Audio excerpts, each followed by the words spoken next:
感觉燕燕呢就是一个直男，直男的一个性格，不是那么的细腻，感觉相对粗糙一些。但琳琳呢，感觉是我们的感觉好像是更粘人，更愿意去跟你去做交互，更愿意笑。对对对对。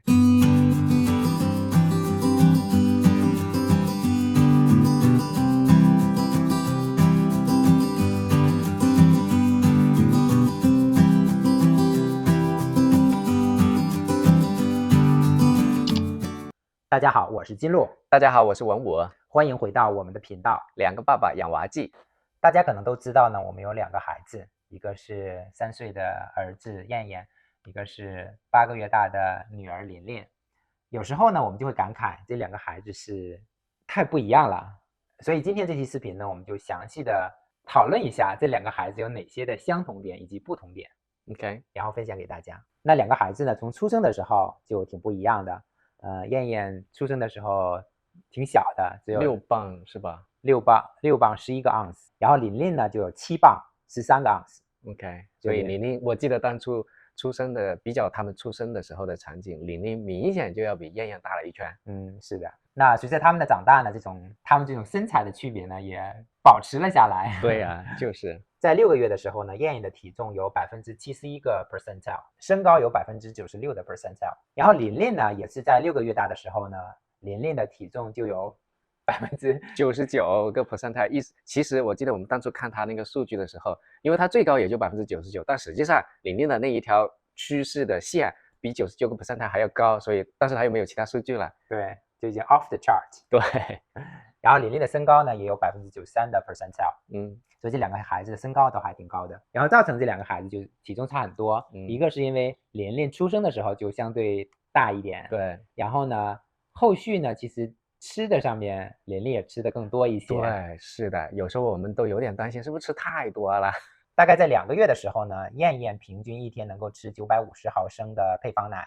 然后琳琳呢就平均一天能够吃1050毫升的配方奶。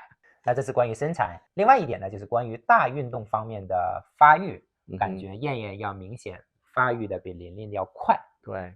那燕燕第一次翻身呢是不到5个月就能够翻身了。对。我还清楚的记得第一次燕燕翻身时候的场景。那个时候我在我们家楼下的一个客房，我们当时是把那个客房改成了我们的临时的健身房，然后我们就买了一个椭圆机在那儿。有一天我就在那个椭圆机上面锻炼身体。那燕燕的话呢，因为那个时候还不会爬嘛，我们就把它放到健身房里边，我那个椭圆机的那个边上，然后我一边锻炼身体，然后就一边照看它，它就在那玩。然后玩着玩着我就听到有很用力的那种声音，那燕燕就在那发声。然后我转头一瞧，发现燕燕她开始使劲的想要尝试着翻身，但是她这种尝试已经有好多次了，在过去在她那之前的1-2个星期我已经见过很多次，她都没有成功，所以我就没有完全放在心上，我就只是看一下，然后我就继续锻炼我的身体。完了以后呢，我就突然发现燕燕翻过去了，怎么回事啊？那我就当时就觉得好激动好激动，我说金鹿快过来看，那个燕燕已经会翻身了。然后等金鹿过来以后呢，我们就期待着燕燕能够再翻身一次，所以我们就把它翻过去，让它又趴着。然后人家燕燕非常就等了一会儿了，休息了一下以后，就等了一会儿，他又开始非常用力的发出那种的那种声音，然后又持续的翻身。然后这一次我们就有准备，就拿着相机把它给录下来了。当时我记得好有成就感的感觉呀，非常激动。对呀，第一次嘛。然后琳琳会翻身呢，那就是7个多月以后才会翻身。我记得当初我们6个月去体检的时候，我跟医生说是不是会让人很担心呢？医生说不用担心，你要如果再过2个月，如果9个月的时候再不能翻身的时候，我们再讨论。OK， 但是很快从6个月的那次体检回来以后呢，琳琳就已经学会翻身了。然后我记得那天我是在我的办公室在那工作，我在办公室呢就有一个小床，一个单人床，就放在我那个办公桌的边上。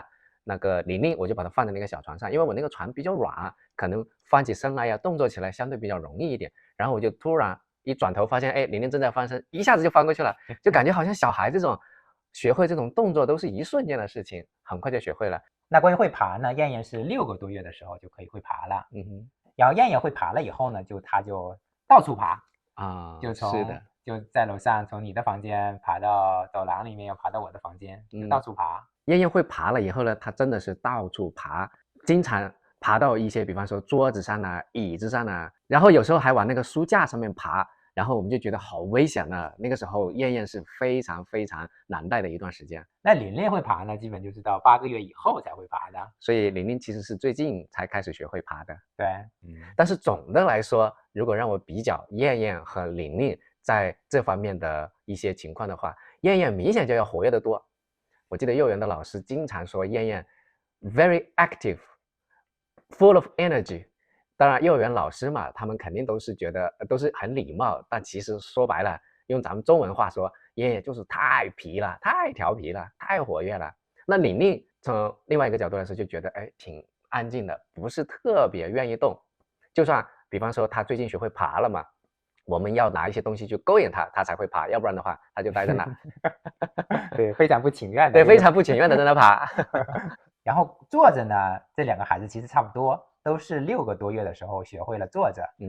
燕燕呢是先学会爬，到处爬了以后，他就开始从爬的那个姿势转到坐着那个姿势。对对对。但是琳琳呢是我们先让他坐着，坐了很久，然后开始慢慢的才开始会爬。所以这2个小孩的这个过程完全是相反的。那下一个里程碑呢，就是会站起来会走。那琳琳暂时都还不会，以后的视频呢，我们可以跟大家进一步的分享。那燕燕她走路其实学会走路其实是非常早的，才8个月左右，燕燕就开始学会走路了。我记得最开始的时候，可能在学会走路的前2、3个星期，她就已经开始抓着一些桌子的边缘啊，或者床的边缘呢，可以站起来了。然后你就明显的感觉得到，她想要松手，然后离开，然后往别的地方走，有这种趋势。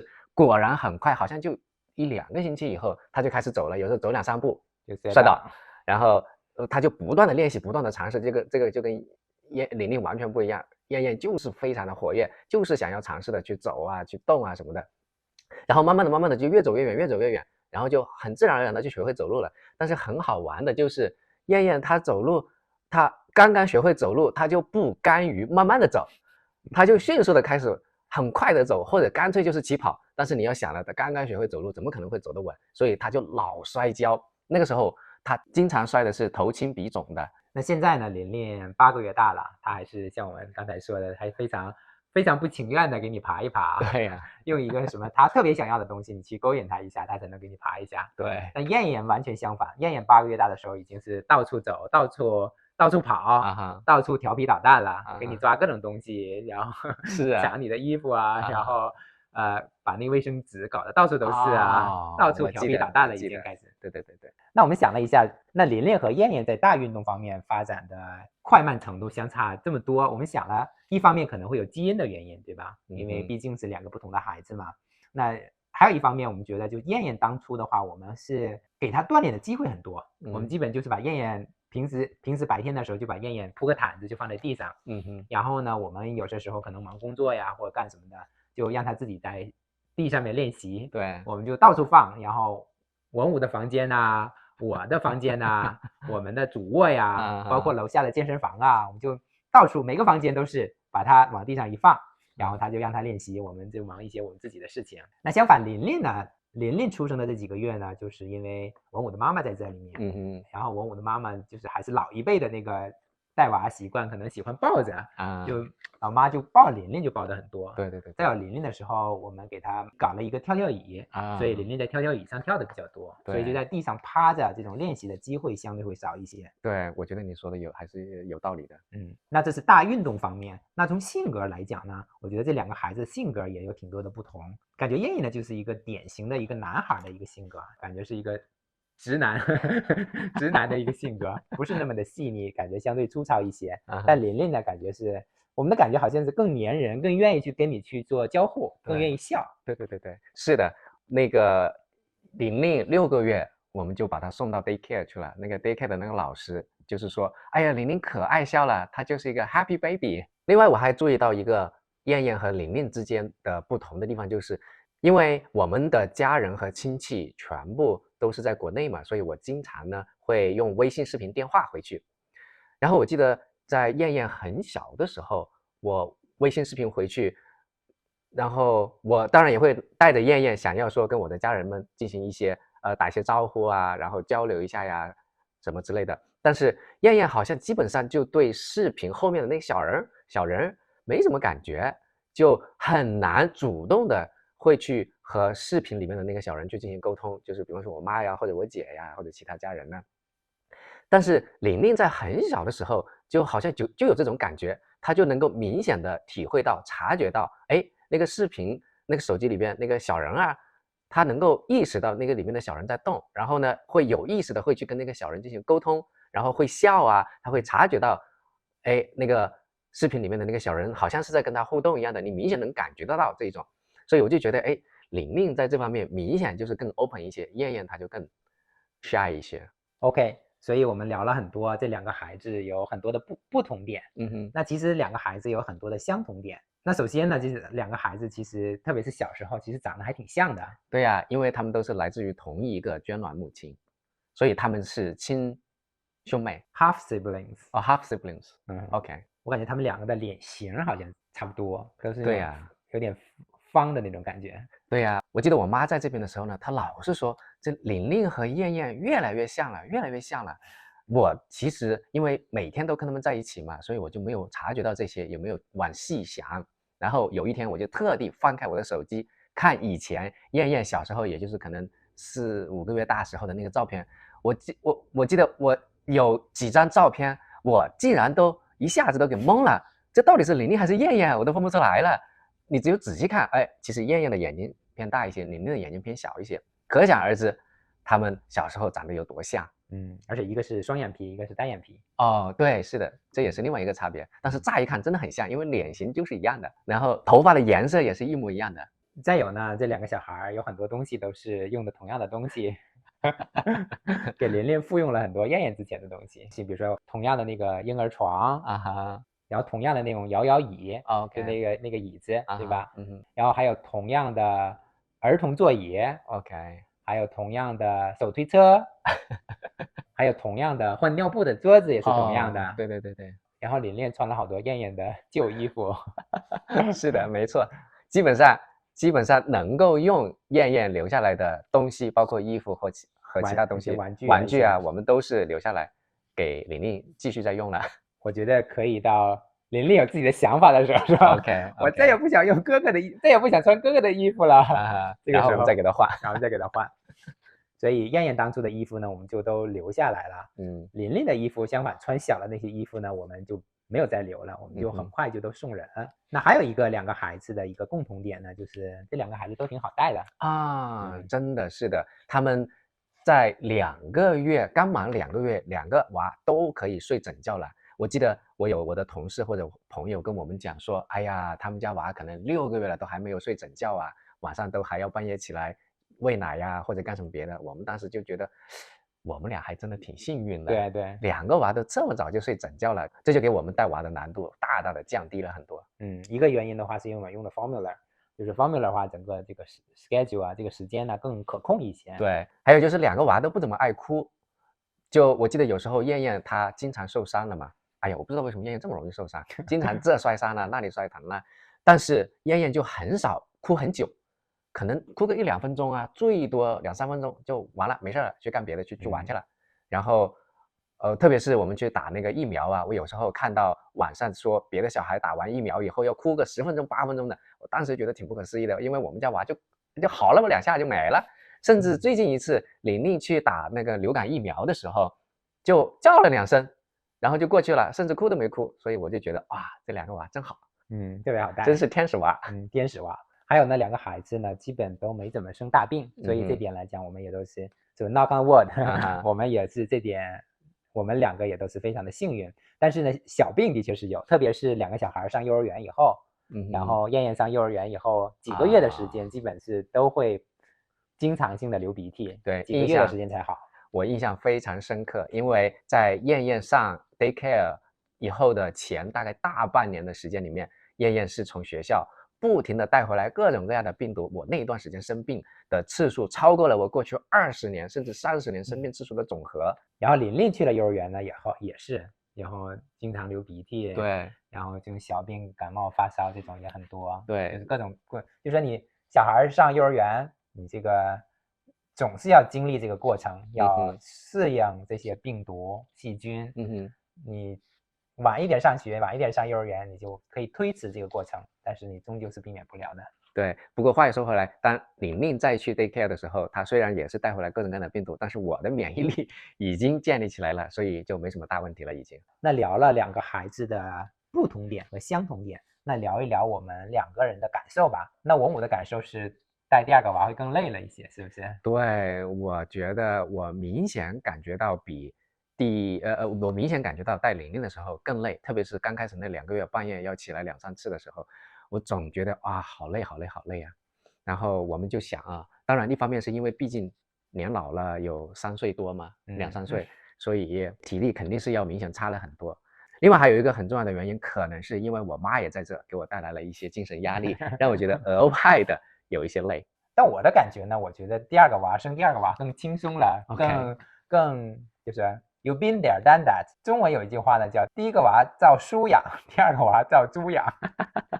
所以第二个娃呢，就真的是心态来讲就更放松了，就是我已经经历过所有的这一切了，就知道会发生什么，知道有哪些个应对方法，所以就不焦虑了。比如说燕燕出生之前呢，我们就很提前甚至几个月的时间就把买床啊，买这些小衣服啊，把这些所有的东西都准备好了。但是琳琳呢，就是到出生很近的时候，可能就1、2个星期、2、3个星期的时候才想着去置办这些东西。对。然后从喂奶方面呢，当初燕燕的时候，因为第一个娃嘛，我们是非常小心。当初我们做了一个非常详细的记录燕燕每天喂几次奶，然后每次喂奶的时候是不是拉屎了，是不是尿尿了，然后每次喂奶的时候我们还量了一次体温，然后就把这些数据都非常详细的记录下来。对，我还把这些数据输入电脑里面去统计每天那个喝奶的总量。这件事情差不多记录了7个月的时候，一直到那么久啊？对，记录了7个月，一直到燕燕开始吃辅食了，就喝奶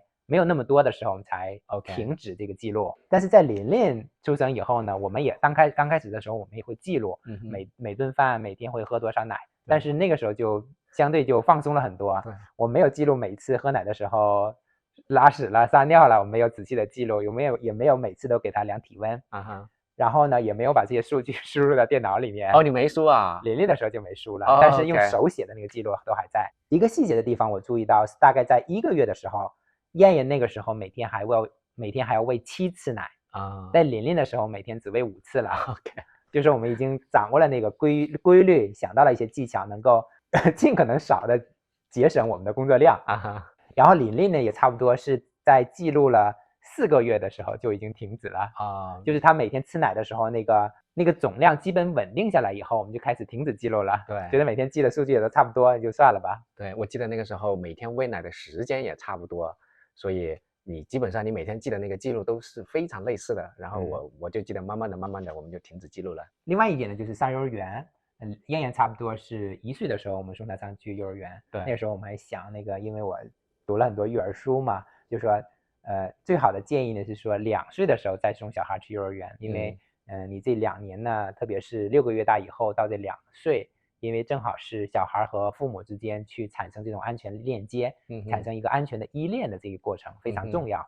所以他建议呢，最好是能够爸爸妈妈能够亲自带小孩，能够更好的建立一个安全的依恋。